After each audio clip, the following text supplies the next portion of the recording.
Chromosomes. Little strands of nucleic acids and proteins are the fundamental genetic instructions that tell us who we are at birth. Most people are born with 46 chromosomes, but each year in the United States, about 6,000 people are born with an extra chromosome, making them a person with Down syndrome.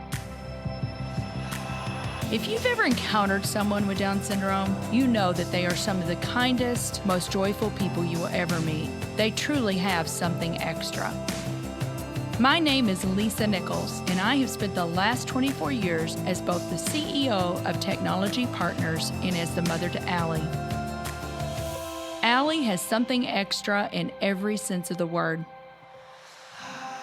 I have been blessed to be by her side as she impacts everyone she meets. Through these two important roles as CEO and mother to Allie, I have witnessed countless life lessons that have fundamentally changed the way I look at the world.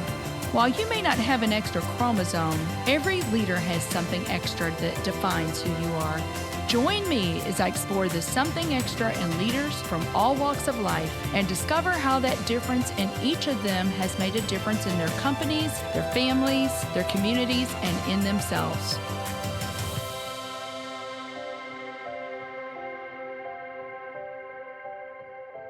I'm thrilled to have Bob Burg on the show today. Bob is the author of a number of books on sales, marketing, and influence, with total book sales of well over 1 million copies. His book, The Go-Giver, co-authored with John David Mann, has sold over 975,000 copies, and it has now been translated into 29 languages. So, Bob, welcome to the Something Extra podcast. I am so delighted that you're making the time to be on the show today. Lisa, my honor and pleasure. It's so great to be with you. You know, I told you, I still remember in about 2008, you came to St. Louis. You came as a keynote speaker for an event, and you had just published the Go-Giver book. That book, your message had such a profound impact. You truly influenced my thinking when I came to hear you. So thank you so much for that. And I know you've influenced many people. Well, thank you. That's always so nice to hear. Not something I ever take for granted, believe me. Well, and then just recently, you and I have a mutual friend, Bill Ellis. Yeah, Bill's a great guy, one of my favorite people. And he reconnected us. And so I'm just so glad that it worked. And you're sitting in Florida and I'm sitting in St. Louis, and we're making it work because of the wonder of technology. That's right. So let's just get into it. People may not know about you, like your background before you became this best-selling author. Tell us a little bit about how you grew up. I know you didn't grow up in Florida. You grew up on the East Coast, right? Yeah, grew up in Massachusetts and actually began my career as a broadcaster, first doing radio sports for a local Massachusetts station. And then I moved to the Midwest, worked for a very small ABC TV affiliate, and eventually working my way up to the late night news guy. And I really wasn't very good at that. And I could tell it just was not going to be my career. And so I like to say I graduated into sales. The challenge I had was that I knew nothing about sales on any formal basis. I had had no training. And the company that I was with, nice people, but their training was, we'll say, negligible. Right. Meaning non-existent. So I was really out there on my own, and I floundered for the first few months till I was one day in a bookstore, and I came across a couple of books on selling, which, by the way, and this was about 40 years ago, I did not at that time even realize there were books on selling. I didn't realize that was a thing. Now, of course, that's ever present. Back then, that wasn't as big a thing. So the two books were by two people who'd become real heroes of mine eventually, Tom Hopkins and Zig Ziglar. And I know you're familiar and have studied both of those two. So really, I got their books, and I like to say that I did not read the books. I devoured the books. And every night when I'd get home from work, I would study them. I'd read them. I'd take notes. I would rehearse, and I'd practice, and I'd drill. And within a few weeks, my sales really began to go well. It became, predictable. It was really kind of a neat thing. It opened up a new world to me. I had a methodology now. And I think if you have a methodology to follow, you can pretty much accomplish anything within reason. I call it following a system. And I personally define a system as the process of predictably achieving a specific result based on a very specific set of how to principles. And I think the key, Lisa, is predictability. If it's been proven that by doing A, you'll get the desired result of B, then you know that all you need to do is A and continue to do A and continue to do A. Keep doing it. Yeah, and you're Yes. eventually gonna get the desired result of B. So that was, just to learn that was a big boon for me. I also quickly began to realize learning sales was not just about learning the skills, as important as those are, of course, like any business, any profession. It was really a matter of developing myself personally and growing personally. So I began to get the books I kept hearing about from everyone, from Carnegie's How to Win Friends and Influence People to Hill's Think and Grow Rich to Klassen's The Richest Man in Babylon to Maxwell Maltz's Psycho Cybernetics to The Magic of Thinking Bit to all the classics of the sales and really personal development field. Because really, what we need to do is grow ourselves on the inside, right? That inside growth will manifest itself as outside success. There's so much packed in there, Bob. So, as I think about organizations, our core values follow the acrostic delight because we want delighted clients. That's what we say. But the L stands for learn and share. We really do encourage our people to learn. The G is grow as individuals because I think leaders need to understand that the best thing you can do is to give your people permission to grow themselves because when they grow themselves, the organization's going to grow. The organization's going to go to the next level too, but you got to start with your people. Yeah, well, that's such a great leadership principle, and obviously, you're creating that culture of growth. As the saying goes, you can lead from anywhere. However, the culture of that leadership comes from the top and trickles down. So I just love what you said. You went into that job not really knowing anything, but here's what you did say, and I'm just going to reiterate it. Sales improved dramatically. You don't really have to know it all, but you need to know where to look. Either in books or seminars or webinars or listening to podcasts or, just having a mentor. And we'll talk a little bit more about that too. But let's get into it because I really want our listeners to get a sense of what you've done with these books. So you pivoted because you started learning sales for yourself. You were very successful. And then you wrote your first book. Can I ask you, why did you decide to write your first book? So I had started speaking as a career. I had been doing it for about probably 3 or 4 years or so, and I had gotten to the point after a bunch of ups and downs and not knowing if I was going to actually be able to make it or not. Got to the point where I was achieving some success as a speaker after about 4 years or so, I'd say.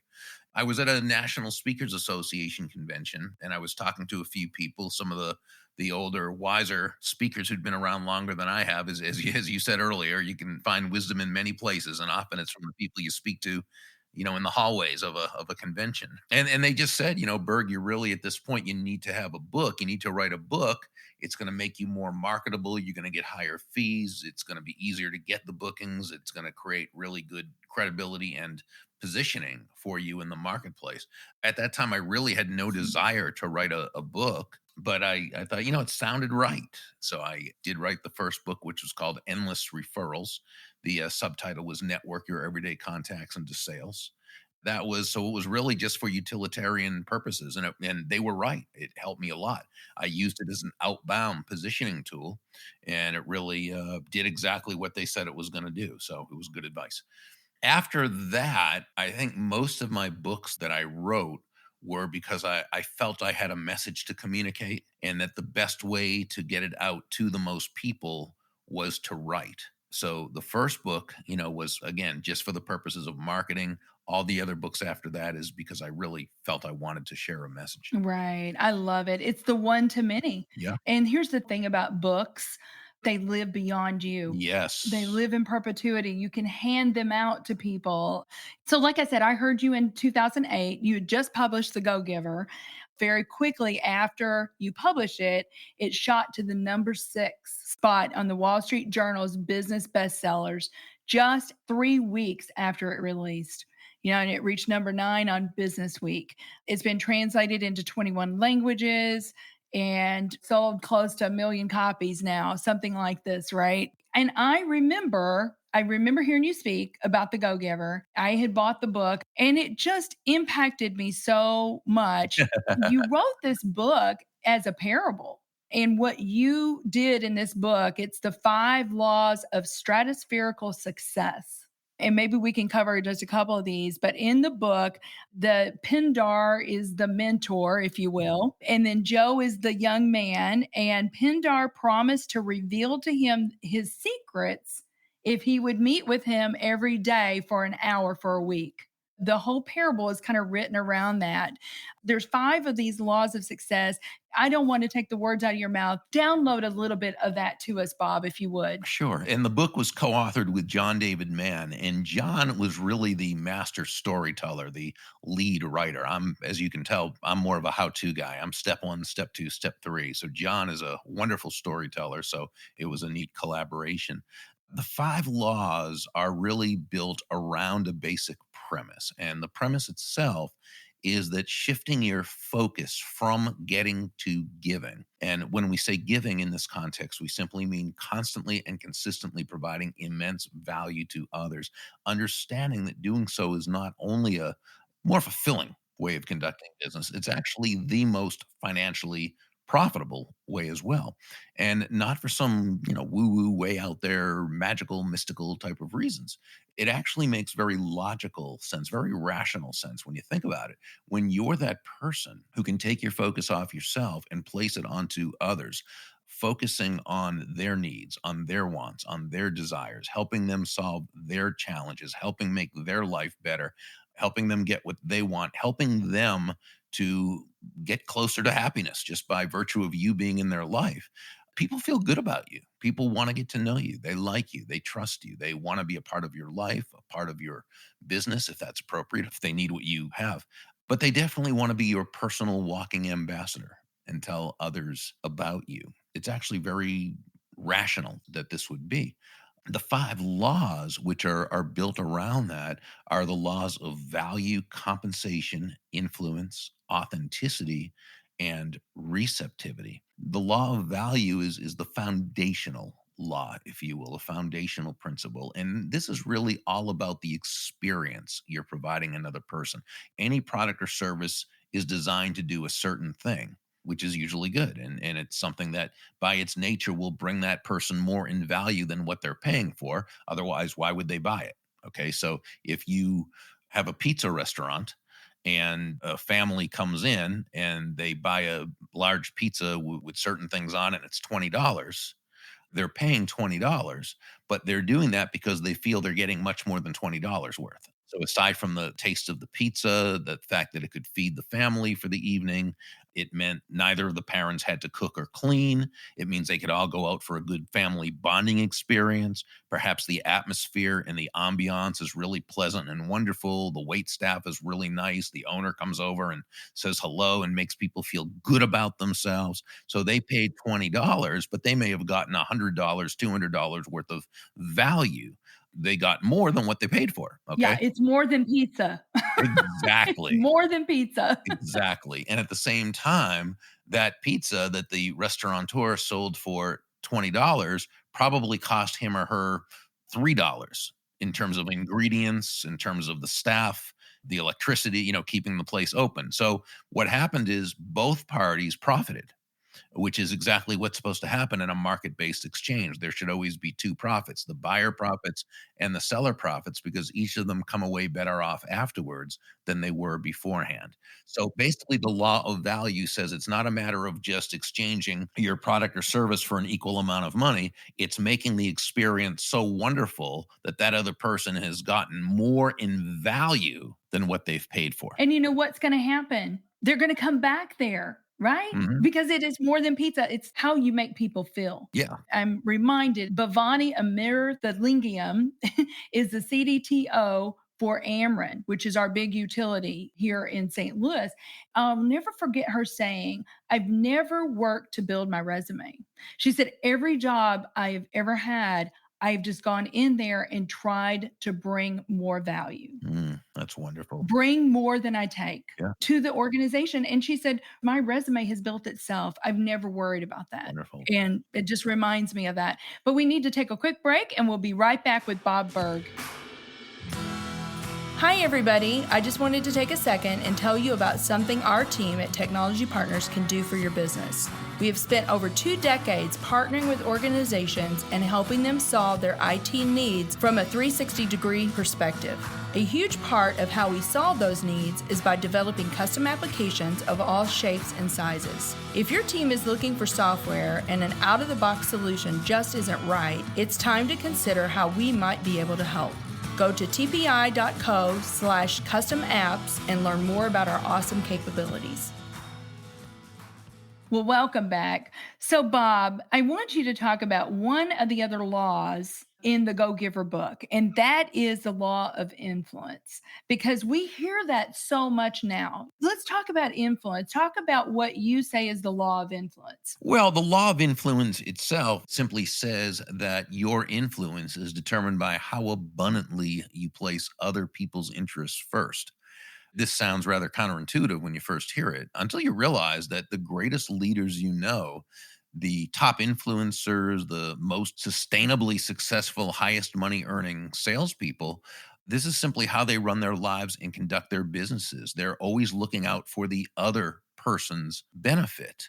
Now, let me clarify and qualify this as well, because I think it can easily be misunderstood. And I think it's very important that when we say place the other person's interests first, we certainly don't mean that you should be anyone's doormat or a martyr or self sacrificial in any way. Absolutely not at all. It's simply as Joe, the protege in the story, learned from several of his mentors, the golden rule of business, the golden rule of sales is that all things being equal, people will do business with and refer business to those people they know, like, and trust.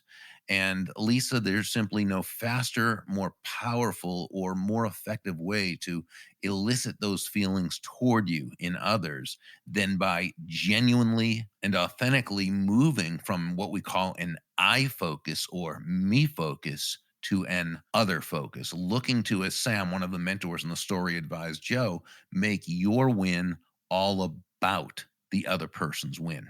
Now, when we talk about influence in today's vernacular, as you said, a lot of people think of influencers as people online who, utilize their name or their brand to sell. Well, first of all, we've always had these. Remember, there were celebrities and sports stars on television selling aspirin.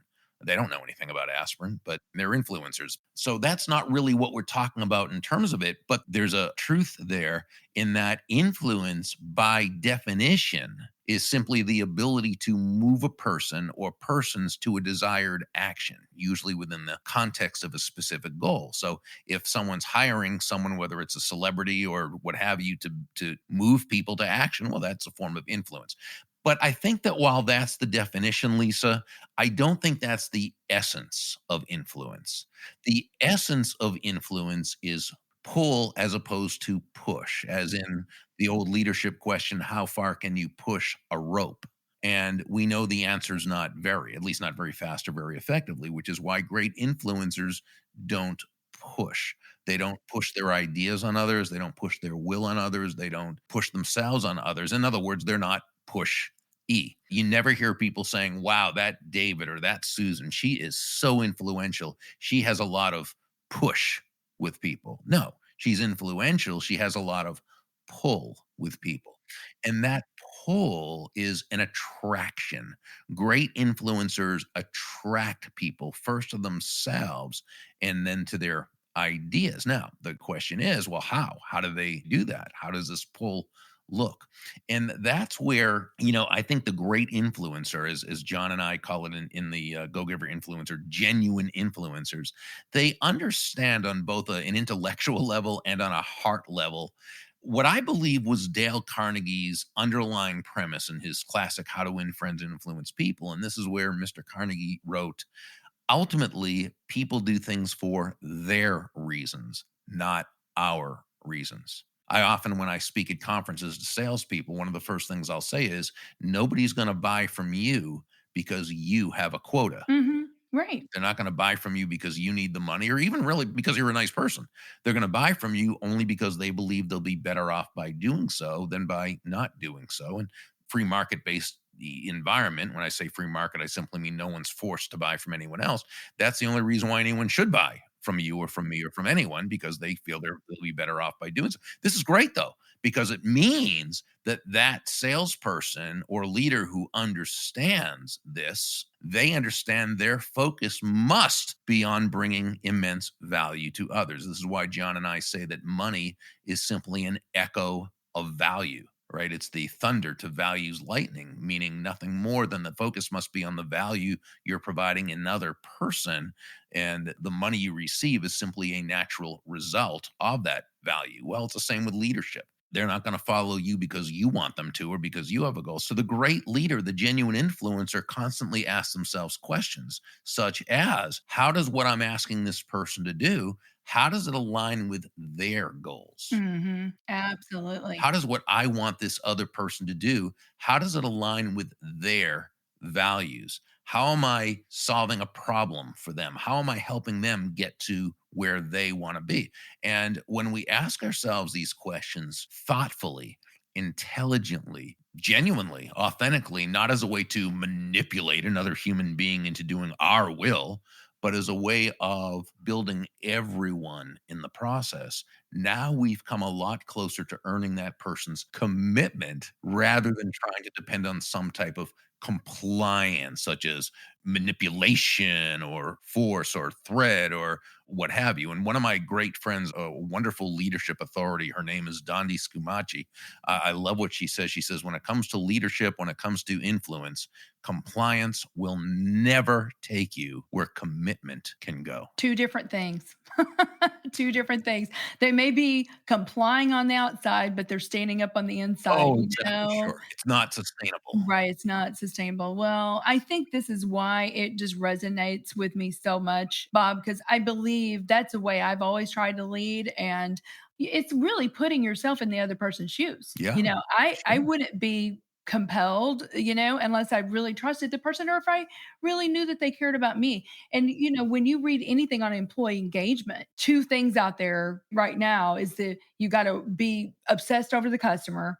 It's the customer experience, but it's also the employee experience, right? Absolutely. Because the talent that you attract and retain is so important and so paramount to everything, right? But it's really about caring about those people and putting yourself in their shoes and saying, what are they valuing? Yeah, Because what you think they're valuing may not be, exactly. it may not be exactly right. So it's so good. In St. Louis, you've got a great example of that in Bob Chapman with Barry Waymiller, who's one of my heroes. Yes, I love Bob and the whole Barry Waymiller story.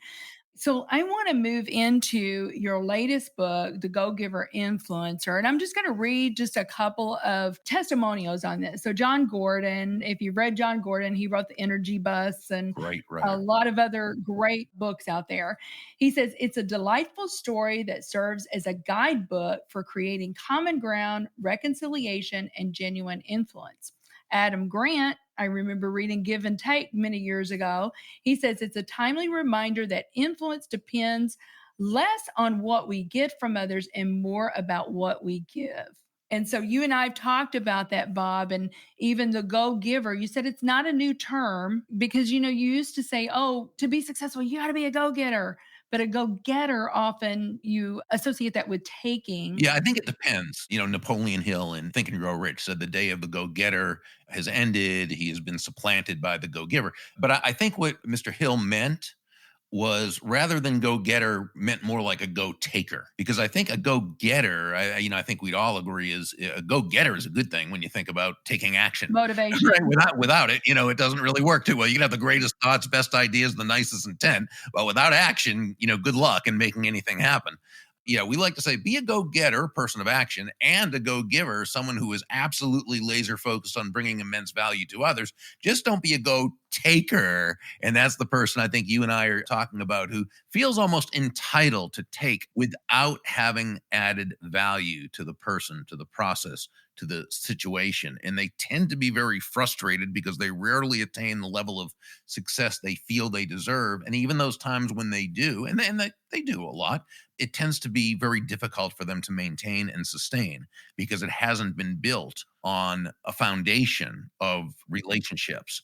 And so it's very difficult to sustain that for so long. You got to work a lot harder when you're a go taker than if you're a go giver. Yeah, I agree. I could not agree more. Well, I told you I love this book. I downloaded it and then I bought it. And I've now bought a copy for our son, Jordan, because he's kind of looking at a new enterprise. And I thought it would be great for him to read it. But again, it's a parable, and you've got Jillian and Jackson. You don't have Pindar, you have the judge and the coach. Right. This is so fun to me, Bob, because I know that you were a Golden Glove amateur boxer, right? Oh, yeah. Oh, way back, many a moon ago. Right. And what we find in the Go Giver Influencer is that Coach is too. And so I love that you kind of brought your own personal experience in there. We kind of go through here and we talk about a winning strategy. And I think that is Coach talking to Jillian. Then the natural negotiator, the judge, is talking to Jackson. These two people are kind of coming together. Tell the listeners just the premise. And I think, again, this is where your personality is coming in, Bob, to this book, because I know you're an animal lover. And what's Jackson trying to do? Yeah, well, he's developed a line of pet food that is really good and healthy and nutritious and locally sourced and all those good things. And Jillian, who is a buyer for the big pet store company, and they want to carry Jackson's line. However, to do so and to scale it, it's going to lose some of the quality that Jackson is very concerned about. But the two of them really, if they could get together on this, have a win-win in the highest regard. And they both have what the other wants, because Jackson also needs the funding because he's about to go broke, basically, with what he's doing. But while it should be a business match made in heaven, the two constantly, and they're both nice people, but they're coming at it based on their own needs and wants, their own values. And yes. Yeah. And so every conversation seems to take them further apart. And then, of course, they both have mentors. Judge Celia Henshaw is Jackson's, and then there's the coach, who is Jillian's. And they come to realize that if they can step into the other person's shoes, if they can get to know what the other person needs, wants, and desires, they're probably going to end up finding out how it works best for everyone. And it's not a matter of giving in. It's less negotiation than it is collaboration and building a bigger pie for everyone. But really, the premise of this story is that to be able to learn how to communicate with people in such a way that you can get the results you want while making other people feel genuinely good about themselves, about the situation, and about you. Well, it is just a terrific book. And I have to tell you, when you introduced Miss B, it says Miss B is feeding children that don't have enough at home. They're feeding them breakfast and lunch, and they stop in. Just as Jillian reached the table, so did a trio of children with empty trays, clearly angling for seconds, which the hairnet woman, which is Miss B, began enthusiastically serving Jillian, heard her address one as Master Ryan, the other one as Miss Tamika, as she was addressing them like royalty. She all but curtsied to them. It goes on just talking about, and then the coach says, we feed over 500 kids here every weekday morning before school. I'm reading this. From this point on in the book, I'm crying. So this book evoked a lot of different emotions. Well, that's the writing of John David Mann. Believe me, he's the guy with the writer's touch. So it says here, Jillian followed the glance. She said, I notice how you treat these kids. It's like they're like royalty. Every one of these children needs food in their belly, said Miss B. Providing that is the easy part. We also make sure we send them off with some self-respect and some dignity under their belt. Malnourishment, sad to say, comes in so many forms. I loved it. I just cry.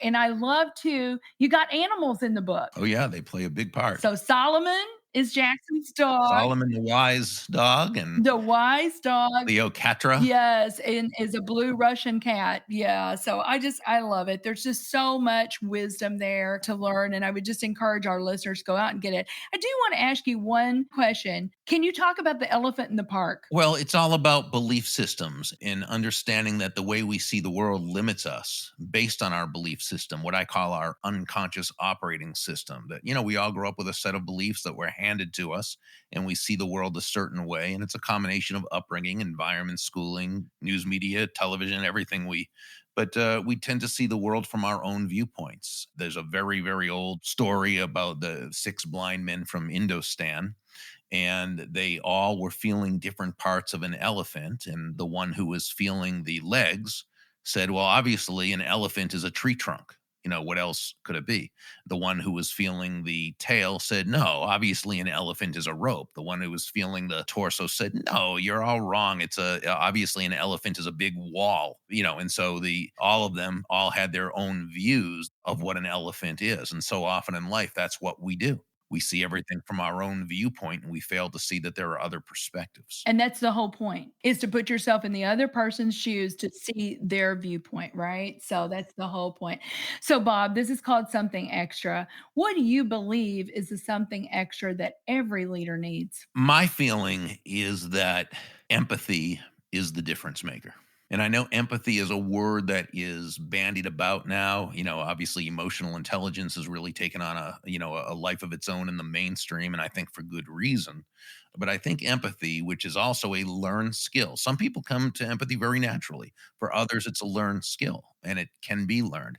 The dictionary definition of empathy is the identification with or vicarious experiencing of another person's feelings.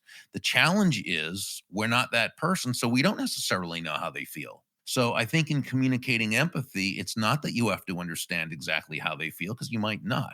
It's understanding that they're feeling something and then showing up in such a way that they know that you are there to help them through whatever is distressing to them. And so I think that when we can do that, when we can really feel, maybe not exactly what they're feeling, but feel that they're feeling something and focus on being there for them, I think that you do that, you're 9 steps ahead of the game in a 10-step game. I could not agree more. And we certainly need that today now more than ever, I think.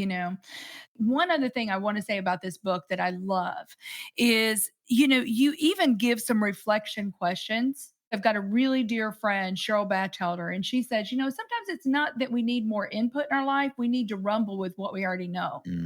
Well, Cheryl's certainly a wonderful example of leadership, isn't she? Oh, she sure is. Servant leader through and through. She's definitely a go-giver. So, Bob, I want to give you the opportunity to pitch something. I don't know if you want to talk about the book, but what do you want to tell our listeners? Well, they can come to Burg, Burg.com, and they can check out the books if they'd like, read a free chapter so that they can see if they like it first, and then they can always click through. We also have a online membership community called the Go-Giver Success Alliance. So we welcome people to check that out as well. So Burg, Burg.com. Very good. Well, Bob, thank you so much for being on the show today. I can't wait for our listeners to hear all of your wisdom and insights, and enjoy the rest of your day there in Jupiter. Thank you so much, Lisa. I greatly appreciate you, and thank you for all the wonderful work you're doing. Thank you for listening to today's show.